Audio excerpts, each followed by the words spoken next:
Hello and welcome to this new podcast episode of The Encouraging Knitter.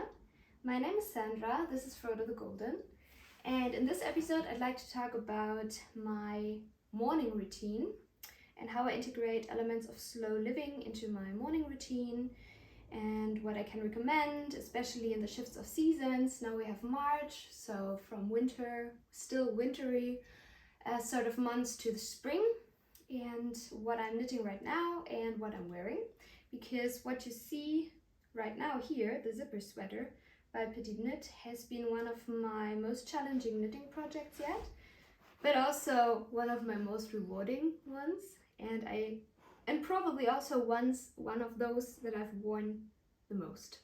So I really enjoy wearing my zipper sweater, and I like to talk about the process of knitting that as well.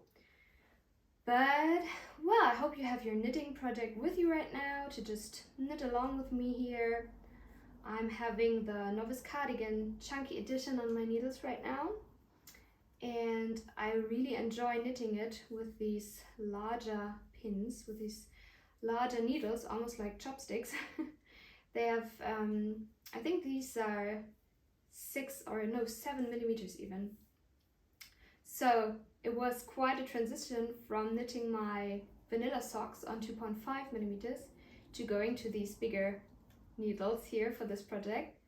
And I really like the tweed pattern of the yarn I'm using.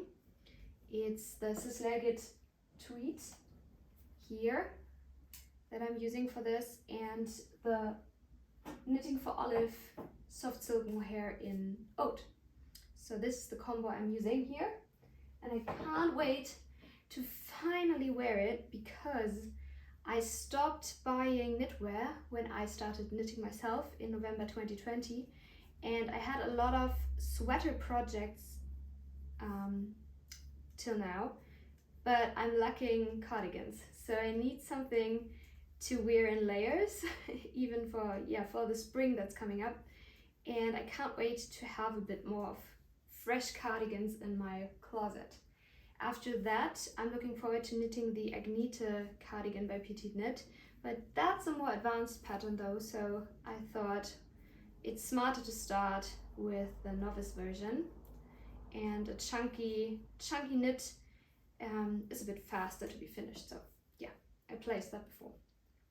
Okay, so feel free to have your knitting with you now, and just a hot drink, coffee or tea. I already had 2 cups of coffee, so skipping that one right now. Yeah, about my morning routine. I'm a morning person. I enjoy getting up early. I'm also an active person, so I like to integrate sports, fitness, to just get moving in the early hours, because when I had movement in the early hours of the morning, or like the first third of a day,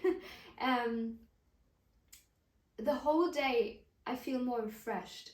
It's like when every cell in my body has had some oxygen, some movement, some stretching, I feel more myself. I feel connected, I feel energized, and I just like to be resting in my body after that. So I don't know, moving in the early hours of the morning is very rewarding to me. So I have to go with the dog either way, so why not get some fitness with that as well. I go running. I'm a runner. I really enjoy running. I try to go running 3 times a week. Last summer I had the chance of running a half marathon with a friend of mine, and the training was very intense, and it took up a lot of my time during the week, but it was also very nice to see that the limits I thought I had were adjusting, that my body was able to achieve more than I thought, and that it felt good. It wasn't like I wasn't straining my body. I wasn't mean to myself. It felt good. But running like 15k in the morning, that takes up quite some time. So I don't do that anymore. Usually I try to have a longer run, like 10k, and then 5k twice. So maybe Monday I have my 5k run plus a workout after that, And on Wednesdays as well, like a shorter run plus another workout. I try to have upper body and lower body workouts changing. And then on Fridays I go for a longer run plus maybe some yoga or stretching after that. And if I'm not running, like the other 2 days per week, I still go with the dog, except for when my husband feels like having a morning walk with him. But either way, I like to do some yoga because I feel like stretching or Pilates just helps my body to build up some more strength and muscles than running does. Like cardio, it's always good for you, and I feel like when I do cardio, my stress levels and my anxiety levels, they decrease, because the threshold of things when I feel stress arising is the threshold is higher, because I have more, I pound out so much adrenaline and cortisol that for my body it's more relaxed, it's calmer, and I like how that feels. So I try to go running like 3 times a week to build that up and to just feel more even, more balanced. But then I need some exercises that are strengthening as well. So I really like the workouts by Maddie Morrison here on YouTube, or either way, just some stretching or what feels good at the moment for my back and just for like the hips, because when I'm at work, I'm sitting a lot, and not at the desk, but like this, but with a clipboard to write. And sometimes I feel like I'm holding my head and my back in a funny posture, so it's good to have just some strengthening for my back area there, and yeah, to just integrate that in my active routine in the morning hours. But today I went winter bathing with Frodo as well. He likes to go into the water, so we packed our things and the coffee to go and some towels.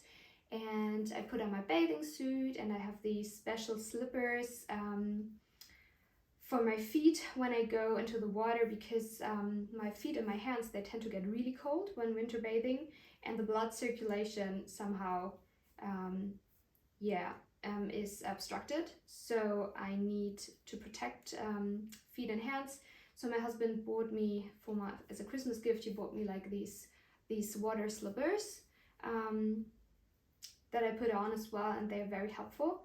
So we go to a nearby lake, because unfortunately we're not living at the coast, at the seaside, and because I'm a kid who was raised at the seaside in the north of Germany, or the seaside wasn't that far away, I really miss bathing in the ocean. So whenever I have the chance, whenever I'm at my parents' place in the north of Germany, I love to go winter bathing there, because I love the ocean. I love the North Sea especially, but the Baltic Sea is beautiful as well. I was born at the North Sea, but then my parents moved to the Baltic Sea side of northern Germany, and I was raised like 30 minutes drive from there, so it's not that far. But here, what we have close by is a lake. It's an artificial lake. It's not that beautiful, but still it's water. And sometimes I have the longing to be surrounded by water, to just feel this breeze of air that you have when you're close to water, to a lake or so. I think the air smells different there. So then Frodo and I would drive to the lake in the morning, and I just have my coffee with me and the towels and what I need, my bathing suit underneath, and then I just place down all my layers of clothing and step into the water. But not fast. It's very important to go slowly and to be very aware of your breathing, of your surroundings, to not have this moment of shocking cold water around you. You have to go in steps. First I go up to my knees, then I go up to my tummy, and then I go up to my chest. And when it's very ice cold, I leave on my gloves and place my hands behind my head, so my fingers and hands don't grow too cold, so that the circulation is obstructed. But today, because we're moving from winter to spring, it didn't feel that ice freezing cold, and I could swim a few draws. And after that, you just go out very attentively as well. Enjoy the moment, the water, to be very to be very present. I like how you feel more rooted inside your body and you cherish what's around you and how rich your surroundings are. Like the cold water, the sky, the birds, how your body feels. Everything's warming up so fast, and you have this wave of warmth coming through you. And this is the moment that I really enjoy. So when I'm out of the water, I'm grabbing my towel and wrapping that around me, and then I just breathe. And then I just stand there and let the surroundings and take the surroundings in, to just be attentive and be there, and to sense this calmness inside and outside. And I really like that. So this is what we did this morning. After that, we had a little walk around the lake, Frodo and I. And then after that, I take a shower.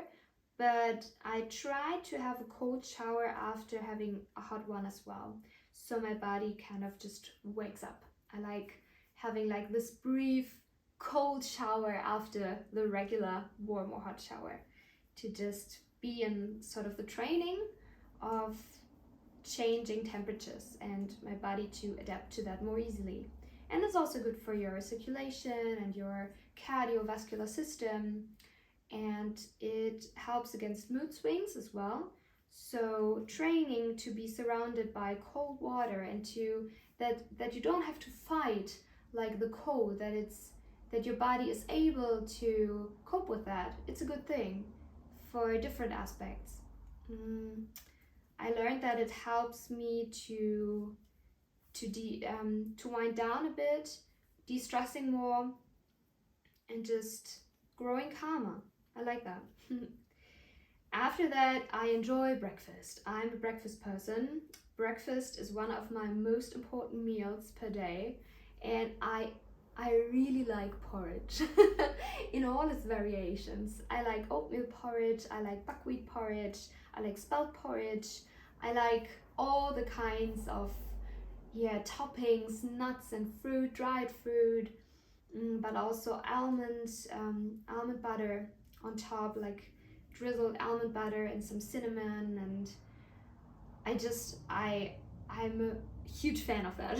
So I have my huge bowl of porridge, and I sit in my corner here at the flat. We have like an armchair in a corner with 3 windows where no one really can look inside, but you have like light around you, and you can just be in the sunlight when the sun's shining, and just enjoy being there. We have a lot of plants in that corner, and I have my candle, and then I enjoy my cup of coffee and my porridge bowl.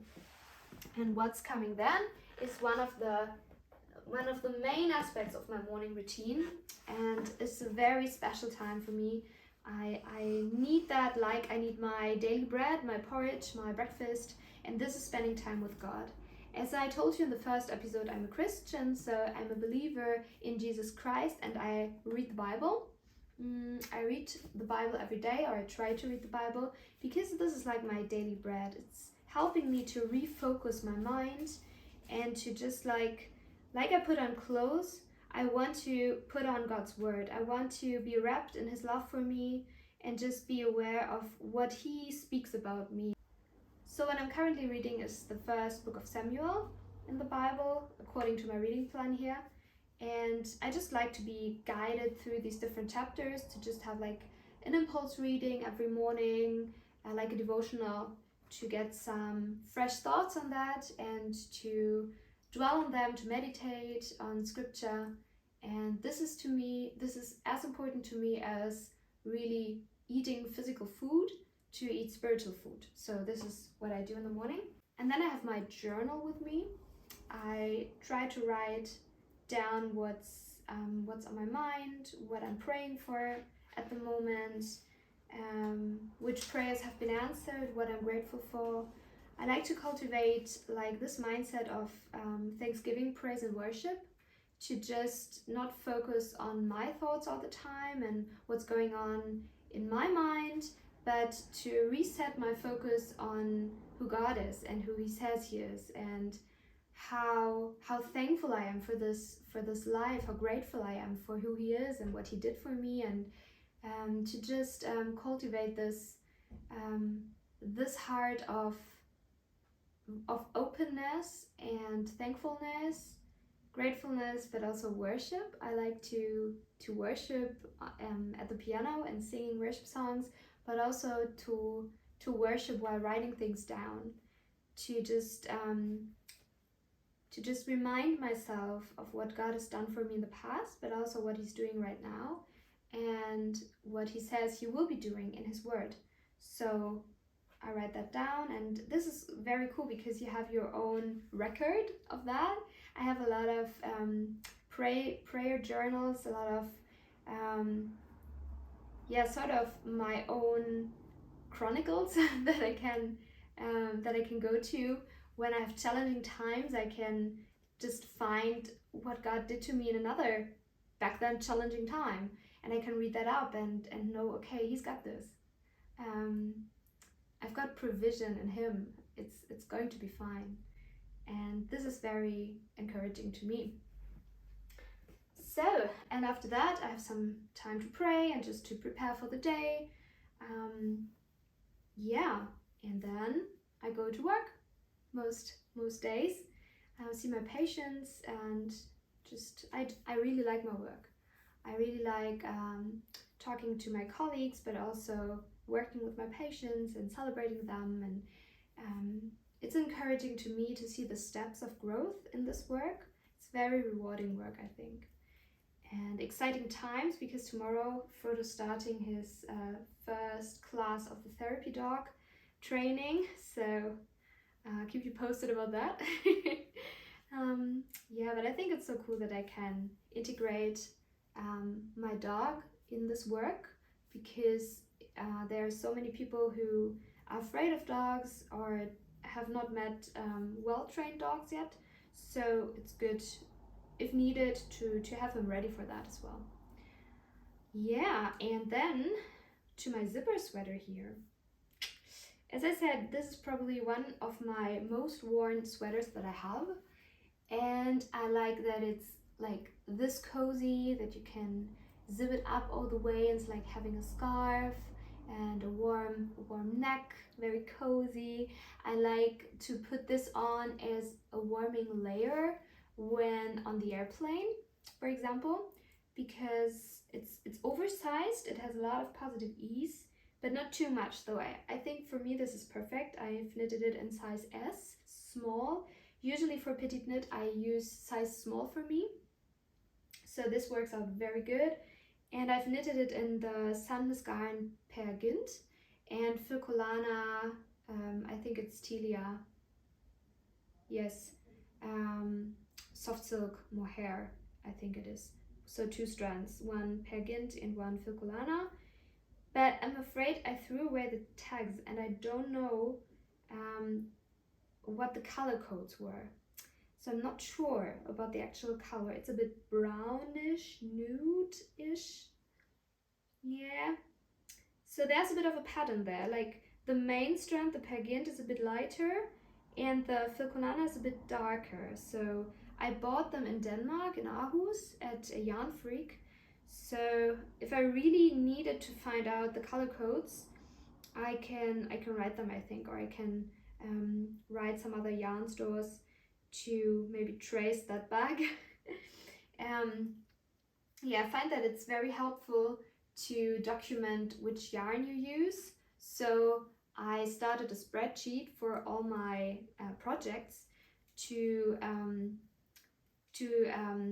sort of have an overview of what I've knitted, when I've knitted it, which designer designed the pattern, which yarn I've used, and some notes as well, and what encouraged me during knitting. So I have this Excel spreadsheet for all my projects, but for this one I found out, okay, I don't have the color codes anymore, so that's a pity. But I know it's Sandnes and Filcolana, and I've knitted it March. I've started knitting in March, almost 1 year ago, in 2022, and I was challenged by this pattern, because I have this how hard can it be gene, I think, and I just jump into challenging things. And then I find myself in these situations and I'm like, how did I get here? Like, who's helping me out now? What's the next step? So I didn't see the rating, or I didn't look at the rating of the difficulty level for this one. And I just started because I liked it. I wanted to have it. Because as I already told you, I've stopped buying knitwear and I needed some new items in my wardrobe, and I wanted something with a zipper, something easy to place, to put on, like layers, and I really wanted to have this. So I bought the yarn and I thought, okay, I just start. But I didn't see that it's a very challenging pattern. And in the process of starting with the collar, I was really confused because you have like 4 needles, and after the collar you have to go to the increases to get to the first part of the body, and I didn't know how to hold my hands, how to place the needles, which part of the collar came to which end. And that was the part where I was so grateful for the knitting community on Instagram, because I just wrote friends who I thought, wow, she can help me out. She's knitted this already, so maybe, she definitely has to know, or she knows how the next step begins. And I wrote with Claudia. Her name is Dottie.knits on Instagram, and she's a very skilled knitter. So she was so sweet because she helped me by drawing sketches of where my hands should be and where the needles are, and then we would have like audio messages back and forth for just helping me to keep going, to not give up, to just go to the next step. And after, I don't know, like 2 or 3 attempts, I managed, and I could knit the body of the sweater. And from that point on, it was quite straightforward again.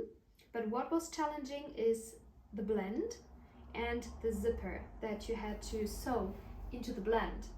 And I remember knitting that part the last Easter holidays, and we were with my parents back home in the north of Germany, and I just asked my mom to help me with this step because she's also a very skilled knitter and she can sew, and she helped me to sort of sew this zipper in.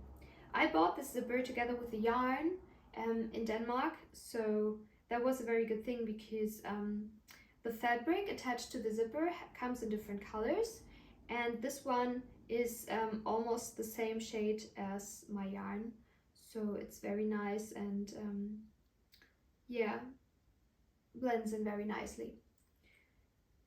So with help from my mother and Claudia, this zipper sweater was a huge success, and I'm so thankful for the help because it truly is one of my most comfortable and used sweaters. I started knitting this in springtime, and I thought, okay, now I'm knitting like this heavy knitwear, like this very warm and thick wool. How will I use it over the summer? It will probably end up in my closet for some time, then I get it out for autumn again. But I was wrong there, because when you're at the seaside, it's very practical to have some warm layer of clothing with you. And when you have this zipper sweater on and this yarn combination, you don't need a jacket. Maybe a jacket for wind or rain, but you don't need like a very heavy coat or so, because it's warming. And underneath, I'll always wear like a long sleeved thing, layer of long sleeved shirt or a t-shirt. This has long sleeves here, this striped sweater. So this already is very warm and very cozy. And then we went to California for traveling in the last May, and this was a lifesaver. We went camping, so I put this on almost every day, every night, every morning when coming out of our mobile home, to just have something warm and cozy around me like a blanket. And it's also good for hiking, when you rest and when you have a picnic or so, you can just put it over.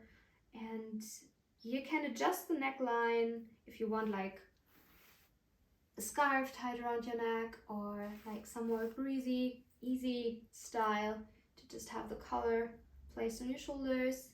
Yeah, I like the length of this as well. So I'm very happy with my zipper sweater.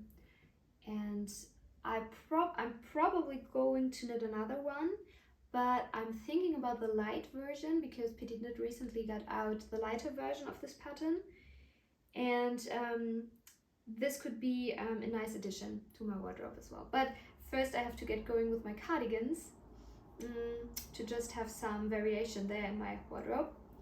And yeah, so I'd be interested in what you are knitting currently, so feel free to write it in the comments. And also if you have any more questions according to my routine or workouts or winter bathing recommendations, yeah. And please be aware that you have to train up for winter bathing. You cannot just start in January or so. You need to build up sort of the endurance in order to get more used to the cold, that it's not like this shock moment where your body completely stresses out. I'd recommend to start in September and then just train every week or every second week. I don't manage to go like twice a week. It's what they recommend on the internet if you go into winter bathing, because it's very helpful to have almost, yeah, not a daily routine maybe. I know someone who does it every day, and this is very good for your immune system, but because the lake is not like around the corner and takes some time to drive, I cannot manage to do that every day. But what helps me is to get like under the cold shower, or to have this moment of a cold rinse after my usual shower routine. But if you manage to go like once a week, for instance, I have my winter bathing routine, or I try to go winter bathing every Friday, so this is part of my Friday morning routine. You get also benefits from that. Yeah, and then when you start in September and keep it up until the winter month, and then until like April, that's really good, because after April and May, the usual bathing season starts anyway, and the water doesn't feel that cold. Today is March, and I didn't manage to go to keep my routine up in February, so it was a bit challenging today. But I still felt like my body can adapt to that. So I built up some endurance during the cold winter month, and now it was like, okay, it's cold, yes, but my body knows what it has to do. So yeah, I'd recommend that. I'm really looking forward to the spring, but I think that every season has so much beauty in it, and I just like to be very aware of the shift of seasons. For instance, when all the little flowers are popping up right now in our garden, or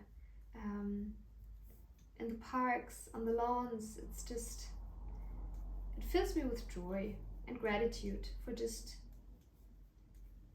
having the possibility to see these colors, to see this new life, this new beginning. My most favorite season is autumn. I really enjoy the atmosphere of late summer to especially October. It's my favorite months. And after October, all the pre-Christmas joy. But right now there's like this vividness,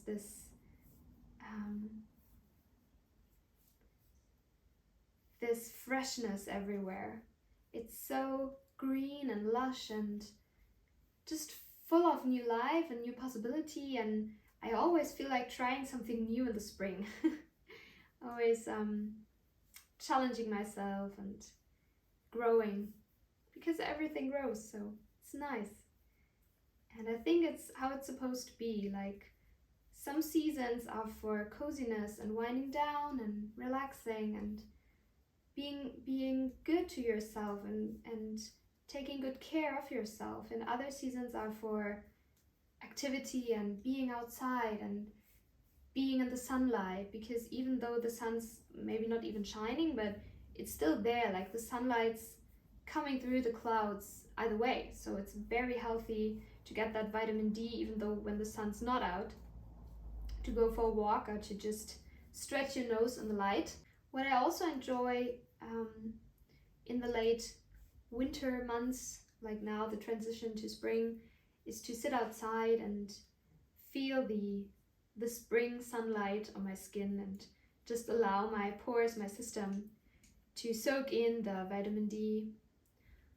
And we have this little space here on a flat roof with a lot of space where you can just sit and lean against the wall and to just observe the birds and the clouds and have the sun shine upon your face. And I like to knit a few rows there and just breathe in the freshness and to just enjoy the gift of sunlight. So I wish you happy knitting with your projects. Please write down if you'd like what you're knitting right now. I need some more inspiration. And I see you in the next episode then. Have a good day. Bye!